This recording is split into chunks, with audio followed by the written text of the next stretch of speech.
Gaza യുദ്ധത്തിനിടെ നാമാവശേഷമാക്കിയ ഹിസ്ബുള്ളയെ വീണ്ടും സജീവമാക്കിയത് ഇറാനിലെ IRGC എന്ന റിപ്പോർട്ടുകൾ.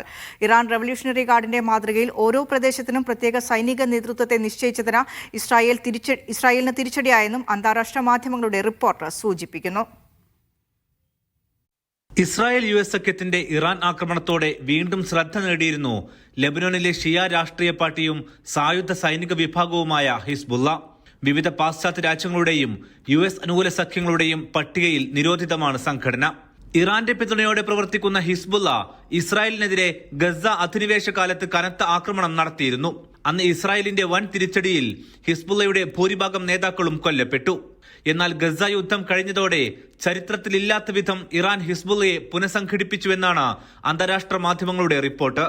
IRGC മാതൃകയിൽ ഒറ്റ നേതൃത്വത്തിന് കീഴിലല്ലാതെ വിവിധ പ്രദേശങ്ങൾക്ക് പ്രത്യേകം കമാൻഡുകളാക്കിയാണ് ഹിസ്ബുള്ളയുടെ ഘടന മാറ്റിപ്പണിതത്. ഇതോടെ നേതൃത്വം കൊല്ലപ്പെട്ടാലും ഘടന കൃത്യമായി പ്രവർത്തിക്കുന്നതായിരുന്നു രീതി. ഇത് ഇറാനിലെ വിവിധ കേന്ദ്രങ്ങളെ ഉദ്ധരിച്ച് അന്താരാഷ്ട്ര മാധ്യമങ്ങൾ റിപ്പോർട്ട് ചെയ്തിരുന്നു. ഹമാസിനും ഹിസ്ബുള്ളക്കും ശേഷം ഇസ്രായേൽ ഇനി എത്തുക ഇറാനിലേക്കാണെന്ന് തിരിച്ചറിഞ്ഞ് വിവിധ രാജ്യങ്ങളിലെ അനുകൂല കക്ഷികളെ തയ്യാറെടുപ്പിക്കുകയായിരുന്നു ഇറാൻ. ഹിസ്ബുള്ളയുടെ മിസൈൽ ശേഖരം അപ്പാടെ തകർത്തെന്നായിരുന്നു ഗസ യുദ്ധത്തിന് ശേഷം ഇസ്രായേലിന്റെ അവകാശവാദം. എന്നാൽ ഇറാൻ യുദ്ധം തുടങ്ങിയതോടെ നൂറുകണക്കിന് മിസൈലുകളും റോക്കറ്റുകളും ഡ്രോണുകളും ലെബനോനിൽ നിന്നും പറന്നുയർന്നു. വടക്കൻ ഇസ്രായേലിൽ വൻ നാശനഷ്ടം സൃഷ്ടിച്ചതോടെ ഇസ്രായേൽ കരസേന ലെബനോനിൽ പ്രവേശിച്ചു. ലെബനോനിലെ ഔദ്യോഗിക ഭരണകൂടം ഹിസ്ബുള്ളക്ക് എതിരാണ്. ഹിസ്ബുള്ളയെ നിരായുധീകരിക്കാതെ ലെബനോനിൽ ആക്രമണം നിർത്തില്ലെന്ന നിലപാടിലാണ് ഇപ്പോൾ ഇസ്രായേൽ.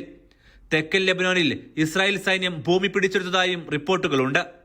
ബെയ്റൂത്ത് ഉൾപ്പെടെ ഇസ്രായേൽ തരിപ്പണമാക്കി 1000-ലേറെ സാധാരണക്കാരെ കൊന്നെങ്കിലും ഹിസ്ബുള്ളയുടെ റോക്കറ്റ് ആക്രമണം നിലച്ചിട്ടില്ല.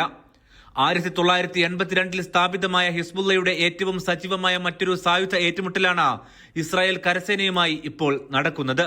ഗസ വെടിനിർത്തൽ സാധ്യത വന്നതോടെ 2024 ഹിസ്ബുള്ളയെ പരിശീലിപ്പിക്കാൻ 100 സൈനിക ഉദ്യോഗസ്ഥർ അന്ന് ഇറാനിൽ നിന്നും ലെബനോനിൽ എത്തിയെന്നാണ് ലെബനോൻ ഭരണകൂടത്തിന്റെ തന്നെ റിപ്പോർട്ട്.